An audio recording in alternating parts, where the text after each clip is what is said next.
Hello everyone, I am Jyoti Jha and welcome to NCERT the mind. तो आज हम पढ़ेंगे क्लास 7 की हिंदी बुक बाल महाभारत कथा 18वां अध्याय, द्वेष करने वाले का जी नहीं भरता। तो इसे पढ़ने से पहले अगर आपने अभी तक मेरे चैनल को सब्सक्राइब नहीं किया है तो जल्दी से एनसीईआरटी द माइंड को सब्सक्राइब कीजिए, लाइक कीजिए और पास में दिए गए बेल आइकन को भी प्रेस कर दीजिए ताकि एनसीईआरटी से रिलेटेड सारे वीडियोस आपके पास समय से पहुंचती रहे। तो चलिए बच्चों, पढ़ना स्टार्ट करते हैं। आप इसे ध्यान से सुनिए। पांडवों के वनवास के दिनों में कई ब्राह्मण उनके आश्रम गए थे। वहां से लौटकर वे हस्तिनापुर पहुँचे और धृतराष्ट्र को पांडवों के हालचाल सुनाए। धृतराष्ट्र ने जब यह सुना कि पांडव वन में बड़ी तकलीफें उठा रहे हैं तो उनके मन में चिंता होने लगी। लेकिन दुर्योधन और शकुनी और कुछ और ही सोचते थे। कर्ण और शकुनी दुर्योधन की चापलूसी किया करते थे, किंतु दुर्योधन को भला इतने से संतोष कहाँ होता। वह कर्ण से कहता, कर्ण, मैं तो चाहता हूँ कि पांडवों को मुसीबतों में पड़े हुए अपनी आँखों से देखूं। इसलिए तुम और मामा शकुनी कुछ ऐसा उपाय करो कि वन में जाकर पांडवों को देखने की पिताजी से अनुमति मिल जाए। कर्ण बोला, द्वैतवन में कुछ बस्तियां हैं तो हमारे अधीन हैं। हर साल उन बस्तियों में जाकर चौपायों की गणना करना राजकुमारों का ही काम होता है। बहुत समय से यह प्रथा चली आ रही है, इसलिए उस बहाने हम पिताजी की अनुमति आसानी से प्राप्त कर सकते हैं। कर्ण अपनी बात पूरी तरह से कह भी ना पाया था कि दुर्योधन और शकुनी मारे खुशी के उछल पड़े। राजकुमारों ने भी धृतराष्ट्र से आग्रह पूर्वक प्रार्थना की कि वह इसकी अनुमति दे दें, किंतु धृतराष्ट्र ना माने। दुर्योधन ने विश्वास दिलाया कि पांडव जहाँ होंगे वहाँ वे सब नहीं जाएंगे और बड़ी सावधानी से काम लेंगे। विवश होकर धृतराष्ट्र ने अनुमति दे दी। एक बड़ी सेना को साथ लेकर कौरव द्वैत वन के लिए रवाना हुए। दुर्योधन और कर्ण फूले नहीं समाते थे। उन्होंने पहुंचने पर अपने डेरे ऐसे स्थान पर लगाए जहां से पांडवों का आश्रम 4 कोस की दूरी पर ही था। गंधर्वराज चित्रसेन भी अपने परिवार के साथ उसी जलाशय के तट पर डेरा डाले हुए था। दुर्योधन के अनुचर जलाशय के पास गए और किनारे पर तंबू गाड़ने लगे। इस पर गंधर्वराज के नौकर बहुत बिगड़े और दुर्योधन के अनुचरों की उन्होंने खूब खबर ली। वे कुछ ना कर सके और अपने प्राण लेकर भाग खड़े हुए। दुर्योधन को जब इस बात का पता चला तो उसके क्रोध की सीमा ना रही। वह अपनी सेना लेकर तालाब की ओर बढ़ा। वहां पहुंचना था कि गंधर्वों और कौरवों की सेनाएं आपस में भिड़ गई। घोर संग्राम छिड़ गया। यहाँ तक कि कर्ण जैसे महारथियों के भी रथ और अस्त्र चूर चूर हो गए और वे उल्टे पांव भाग खड़े हुए। अकेला दुर्योधन लड़ाई के मैदान में अंत तक डटा रहा। गंधर्वराज चित्रसेन ने उसे पकड़ लिया, फिर रस्सी से बांधकर उसको अपने रथ पर बैठा लिया और शंख बजाकर विजय घोष किया। जब युधिष्ठिर ने सुना कि दुर्योधन व उसके साथी अपमानित हुए हैं तो उसने गंभीर स्वर में कहा, भाई भीमसेन, ये हमारे ही कुटुंबी हैं। तुम अभी जाओ और किसी तरह अपने बंधुओं को गंधर्वों के बंधन से छुड़ा लाओ। युधिष्ठिर के आग्रह पर भीम और अर्जुन ने कौरवों की बिखरी हुई सेना को इकट्ठा किया और वे गंधर्वों पर टूट पड़े। अंततः गंधर्वराज ने कौरवों को बंधन मुक्त कर दिया। इस प्रकार अपमानित कौरव हस्तिनापुर लौट गए। पांडवों के वनवास के समय दुर्योधन की तो इच्छा राजस्व यज्ञ करने की थी, किंतु पंडितों ने कहा कि धृतराष्ट्र और युधिष्ठिर के रहते उसे राजस्व यज्ञ करने का अधिकार नहीं है। तब ब्राह्मणों की सलाह मानकर दुर्योधन ने वैष्णव नामक यज्ञ करके ही संतोष कर लिया। इसी समय की बात है कि महर्षि दुर्वासा अपने 10,000 शिष्यों को साथ लेकर दुर्योधन के राजभवन में पधारे। दुर्योधन के सत्कार से ऋषि बहुत प्रसन्न हुए और कहा, वत्स, कोई वर चाहो तो मांग लो। दुर्योधन बोला, मुनिवर, प्रार्थना यही है कि जैसे आपने शिष्यों समेत अतिथि बनकर मुझे अनुग्रहित किया है, वैसे ही वन में मेरे भाई पांडवों के यहाँ जाकर उनका भी सत्कार स्वीकार करें और फिर एक छोटी सी बात मेरे लिए करने की कृपा करें। वह यह है कि आप अपने शिष्यों समेत ठीक ऐसे समय युधिष्ठिर के आश्रम में जाएं जब द्रौपदी पांडवों एवं उनके परिवार को भोजन करा चुकी हो और जब सभी लोग आराम से बैठे विश्राम कर रहे हों। उन्होंने दुर्योधन की प्रार्थना तुरंत मान ली। दुर्वासा ऋषि अपने शिष्यों के साथ युधिष्ठिर के आश्रम में जा पहुँचे। युधिष्ठिर ने भाइयों समेत ऋषि की बड़ी आवभगत की और उनका सत्कार किया। कुछ देर बाद मुनि ने कहा, अच्छा, हम सब अभी स्नान करके आते हैं, तब तक भोजन तैयार करके रखना। कहकर दुर्वासा शिष्यों समेत नदी पर स्नान करने चले गए। वनवास के प्रारंभ में युधिष्ठिर से प्रसन्न होकर सूर्य ने उन्हें एक अक्षय पात्र प्रदान किया था और कहा था कि 12 बरस तक इसके द्वारा मैं तुम्हें भोजन दिया करूँगा। इसकी विशेषता यह है कि द्रौपदी हर रोज़ चाहे जितने लोगों को इस पात्र में से भोजन खिला सकेगी, परंतु सबके भोजन कर लेने पर जब द्रौपदी स्वयं भी भोजन कर चुकेगी, तब इस बर्तन की यह शक्ति अगले दिन तक के लिए लुप्त हो जाएगी।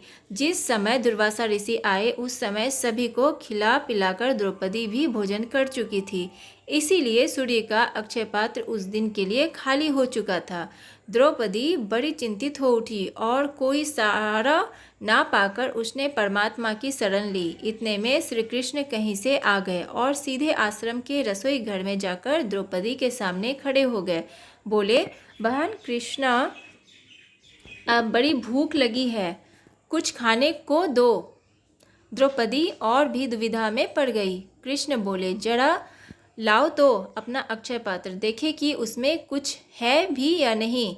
द्रौपदी हड़बड़ाकर बर्तन ले आई। उसके एक छोर पर अन्न का एक कण और साग की पत्ती लगी हुई थी। श्री कृष्ण ने उसे लेकर मुंह में डालते हुए मन में कहा, यह भोजन हो, इससे उनकी भूख मिट जाए। द्रौपदी तो यह देखकर सोचने लगी, कैसी हूँ मैं कि मैंने ठीक से बर्तन भी नहीं धोया, इसलिए उसमें लगा हुआ अन्न कण और साग वासुदेव को खाना पड़ा। धिक्कार है मुझे।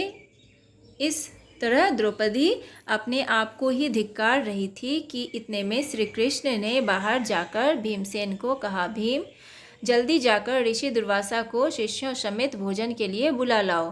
भीमसेन उस स्थान पर गया जहाँ दुर्वासा ऋषि शिष्यों समेत स्नान कर रहे थे। नज़दीक जाकर भीमसेन देखता कि क्या है कि दुर्वासा ऋषि का सारा शिष्य समुदाय स्नान करके भोजन भी कर चुका है। शिष्य दुर्वासा से कह रहे थे, गुरुदेव, युधिष्ठिर से हम व्यर्थ में कह आए कि भोजन तैयार करके रखें, हमारा तो पेट भरा हुआ है, हमसे उठा भी नहीं जाता, इस समय तो हमारी जरा भी खाने की इच्छा नहीं है। यह सुनकर दुर्वासा ने भीमसेन से कहा, हम सब तो भोजन कर चुके हैं, युधिष्ठिर से जाकर कहना कि असुविधा के लिए हमें क्षमा करें। यह कहकर ऋषि अपने शिष्यों सहित वहाँ से रवाना हो गए। तो बच्चों, ये चैप्टर कंप्लीट हो चुका है, तो अब हम इसका प्रश्न उत्तर करेंगे। तो देखिए, इसमें पहला प्रश्न है कि कौन दुर्योधन की चापलूसी किया करते थे। तो कर्ण और शकुनी दुर्योधन की चापलूसी किया करते थे। दूसरा प्रश्न, धृतराष्ट्र ने दुर्योधन को वन जाने की अनुमति क्यों दे दी। तो उत्तर, दुर्योधन ने विश्वास दिलाया कि पांडव जहाँ होंगे वहाँ वे सब नहीं जाएंगे और बड़ी सावधानी से काम लेंगे। विवश होकर धृतराष्ट्र ने अनुमति दे दी। अब है तीसरा प्रश्न, दुर्योधन ने कर्ण के सामने अपनी कौन सी इच्छा प्रकट की। उत्तर, दुर्योधन कर्ण से कहा, कर्ण, मैं तो चाहता हूँ कि पांडवों को मुसीबतों में पड़े हुए अपनी आँखों से देखूं, इसलिए तुम और मामा शकुनी कुछ ऐसा उपाय करो कि वन में जाकर पांडवों को देखने की पिताजी से अनुमति मिल जाए। चौथा प्रश्न, धृतराष्ट्र को पांडवों के हालचाल के बारे में किस प्रकार पता चला और उन्हें वह जानकर कैसा लगा? तो उत्तर, पांडवों के वनवास के दिनों में कई ब्राह्मण उनके आश्रम गए थे। वहां से लौटकर वे हस्तिनापुर पहुँचे और धृतराष्ट्र को पांडवों के हालचाल सुनाए। धृतराष्ट्र ने जब यह सुना कि पांडव वन में बड़ी तकलीफ़ें उठा रहे हैं तो उनके मन में चिंता होने लगी। 5वां प्रश्न, कर्ण ने दुर्योधन को वन में जाकर पांडवों को देखने का कौन सा उपाय बताया? तो उत्तर, कर्ण ने दुर्योधन को बताया कि द्वैत वन में कुछ बस्तियां हैं जो उनके अधीन हैं। हर साल उन बस्तियों में जाकर चौपायों की गणना करना राजकुमारों का ही काम होता है। बहुत समय से यह प्रथा चली आ रही है, इसलिए उस बहाने हम पिताजी की अनुमति आसानी से प्राप्त कर सकते हैं। 6ठा प्रश्न, गंधर्वों और कौरवों के बीच घोर संग्राम का क्या परिणाम निकला? तो उत्तर, अकेला दुर्योधन लड़ाई के मैदान में अंत तक डटा रहा। गंधर्वराज चित्रसेन ने उसे पकड़ लिया। जब युधिष्ठिर ने सुना कि दुर्योधन व उसके साथी अपमानित हुए हैं तो उसने भीमसेन को किसी भी तरह से अपने बंधुओं को गंधर्वों के बंधन से छुड़ा लाने को कहा। युधिष्ठिर के आग्रह पर भीम और अर्जुन ने कौरवों को गंधर्वराज से बंधन मुक्त करा लिया। 7वां प्रश्न, गंधर्वों और कौरवों की सेनाएं के बीच और संग्राम छिड़ने का क्या कारण था? तो गंधर्वराज चित्रसेन भी अपने परिवार के साथ उसी जलाशय के तट पर डेरा डाले हुए था। दुर्योधन के अनुचर जलाशय के पास गए और किनारे पर तंबू गाड़ने लगे। इस पर गंधर्वराज के नौकर बहुत बिगड़े और दुर्योधन के अनुचरों की उन्होंने खूब खबर ली। वे कुछ न कर सके और अपने प्राण लेकर भाग खड़े हुए। दुर्योधन को जब इस बात का पता चला तो उसके क्रोध की सीमा न रही। वह अपनी सेना लेकर तालाब की ओर बढ़ा। वहां पहुंचना था कि गंधर्वों और कौरवों की सेनाएं आपस में भिड़ गई। घोर संग्राम छिड़ गया। 8वां प्रश्न है कि ब्राह्मणों ने दुर्योधन को कौन सा यज्ञ करने की सलाह दी? तो ब्राह्मणों ने दुर्योधन को वैष्णव नामक यज्ञ करने की सलाह दी। 9वां प्रश्न, पांडवों के वनवास के समय दुर्योधन की इच्छा कौन सा यज्ञ करने की थी? तो उत्तर, पांडवों के वनवास के समय दुर्योधन की इच्छा राजसूय यज्ञ करने की थी। 10वां प्रश्न, दुर्योधन राजसूय यज्ञ क्यों नहीं कर सकते थे? उत्तर, पंडितों के अनुसार धृतराष्ट्र और युधिष्ठिर के रहते हुए दुर्योधन राजसूय यज्ञ नहीं कर सकते थे। उसके बाद है 11वां प्रश्न, कौन से ऋषि अपने शिष्यों के साथ दुर्योधन के राजभवन में पधारे? तो उत्तर, महर्षि दुर्वासा अपने 10,000 शिष्यों को साथ लेकर दुर्योधन के राजभवन में पधारे। उसके बाद 12वां प्रश्न है, दुर्योधन के सत्कार से प्रसन्न होकर ऋषि दुर्वासा ने क्या कहा? तो उत्तर, दुर्योधन के सत्कार से ऋषि बहुत प्रसन्न हुए और कहा, वत्स, कोई वर चाहो तो मांग लो। अब 13वां प्रश्न है, जब भीमसेन खाने का निमंत्रण देने गए तब दुर्वासा ऋषि ने क्या कहा? उत्तर, दुर्वासा ने भीमसेन से कहा, हम सब तो भोजन कर चुके हैं। युधिष्ठिर से जाकर कहना कि असुविधा के लिए हमें क्षमा करे। 14वां प्रश्न, शिष्य दुर्वासा से क्या कह रहे थे? उत्तर, शिष्य दुर्वासा से कह रहे थे कि गुरुदेव, युधिष्ठिर से हम व्यर्थ में कह आए कि भोजन तैयार करके रखें। हमारा तो पेट भरा हुआ है, हमसे उठा भी नहीं जाता। इस समय तो हमारी जरा भी खाने की इच्छा नहीं है। उसके बाद है कि 15वां प्रश्न है, द्रौपदी की चिंतित होने का क्या कारण था? तो उत्तर लिखेंगे, जिस समय दुर्वासा ऋषि आए उस समय सभी को खिला पिलाकर द्रौपदी भी भोजन कर चुकी थी और सूर्य का अक्षय पात्र उस दिन के लिए खाली हो चुका था। इसीलिए द्रौपदी बड़ी चिंतित हो उठी। अब है 16वां प्रश्न। तो देखिए ये प्रिंट मिस्टेक हो चुका है थोड़ा सा। तो ये 16वां प्रश्न है, दुर्योधन ने ऋषि दुर्वासा से क्या प्रार्थना की? तो उत्तर होगा कि दुर्योधन बोला, मुनिवर, प्रार्थना यही है कि जैसे आपने शिष्यों समेत अतिथि बनकर मुझे अनुग्रहित किया है, वैसे ही वन में मेरे भाई पांडवों के यहाँ जाकर उनका भी सत्कार स्वीकार करें और फिर एक छोटी सी बात मेरे लिए करने की कृपा करें। वह यह है कि आप अपने शिष्यों समेत ठीक ऐसे समय युधिष्ठिर के आश्रम में जाएं जब द्रौपदी पांडवों एवं उनके परिवार को भोजन करा चुकी हो और जब सभी लोग आराम से बैठे विश्राम कर रहे हों। उसके बाद है 17वां प्रश्न है कि किसने और कैसे द्रौपदी की चिंता दूर की। तो उत्तर, उसी समय श्री कृष्ण कहीं से आ गए और द्रौपदी से बोले, उन्हें भूख लगी है। उन्होंने द्रौपदी से अक्षय पात्र मांगा।